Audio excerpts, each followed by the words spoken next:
और अगली खबर भी बंगाल से सामने आई, जहां कोलकाता एयरपोर्ट पर जमकर बवाल देखने को मिला। ममता बनर्जी के भतीजे और सांसद अभिषेक बनर्जी के बाहर निकलने के कुछ ही देर बाद बीजेपी और टीएमसी समर्थकों के बीच टकराव हो गया और माहौल इतना बिगड़ गया कि धक्का मुक्की और कपड़े फाड़ने तक नौबत आ गई। एयरपोर्ट पर जोरदार हंगामे से अफरा तफरी का माहौल बन गया। एक दूसरे के खिलाफ नारेबाजी की गई। एग्जिट गेट के पास दोनों पक्षों के सपोर्टर्स के बीच में विवाद बढ़ने पर पुलिस को हस्तक्षेप करना पड़ गया। विवाद को लेकर टीएमसी कार्यकर्ताओं ने आरोप भी लगाया कि एयरपोर्ट पर अभिषेक बनर्जी का इंतजार हो रहा था। उन पर अंडा फेंक कर हमला करने की प्लानिंग थी, जिसको लेकर बीजेपी कार्यकर्ताओं को रोका गया, जिस दौरान एयरपोर्ट के गेट पर इंतजार किया जा रहा था। दूसरी तरफ बीजेपी ने भी आरोप लगाया कि सुकांता मजूमदार का इंतजार करने के दौरान टीएमसी की तरफ से पहले हमले किए गए, बीजेपी कार्यकर्ताओं से मारपीट की गई। हमले में कुछ महिलाओं को भी चोट लगने के दावे किए गए। तो वहीं इस बीच कोलकाता एयरपोर्ट पर मारपीट मामले में एक्शन लेते हुए पुलिस ने टीएमसी नेता देवाशीष बनर्जी को गिरफ्तार कर लिया है।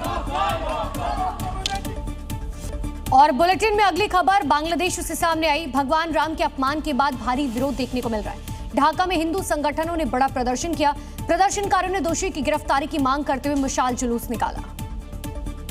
हाथों में जलती मशालें और आंखों में आक्रोश।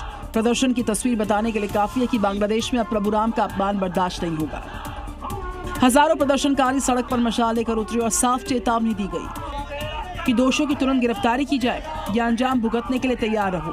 17 करोड़ की आबादी में भले हिंदू 8% से कम है, लेकिन उनकी एकजुटता ने आज तारिक रहमान सरकार की नींव को हिला दिया है। दरअसल बांग्लादेश में एक भव्य मंदिर परिसर का निर्माण हो रहा है। इस मंदिर की लागत करीब 15.6 करोड़ रुपए के आसपास है और इस भव्य प्रोजेक्ट के तहत श्री राम की 81 फीट ऊंची मूर्ति बनाने की प्लानिंग है। इसमें भगवान कृष्ण की 50 फुट, भगवान शिव की 30 फुट ऊंची भव्य मूर्तियां भी शामिल हैं। लेकिन कुछ कट्टरपंथियों को भगवान राम की 81 फीट ऊंची मूर्ति बर्दाश्त नहीं है।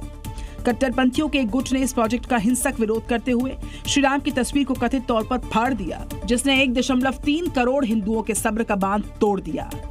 जय श्री राम के नारों से ढाका का आसमान गूंज गया।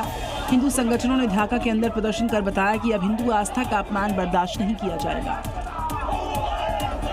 और अयोध्या में रामलला की चढ़ावे और गहनों को लेकर उठे विवाद के बीच सीएम योगी आदित्यनाथ खुद रामनगरी पहुंचे। रामलला के दर्शन और पूजा अर्चना के बाद योगी ने साफ संदेश दिया, जांच पूरी पारदर्शिता से होगी, दोषी कोई भी हो बख्शा नहीं जाएगा। राम मंदिर से जुड़े कथित अनियमितताओं के आरोप की जांच कर रही एसआईटी ने आज छठे दिन भी ट्रस्ट से जुड़े पदाधिकारियों और संबंधित लोगों से पूछताछ की। एसआईटी के रडार पर 125 लोग हैं।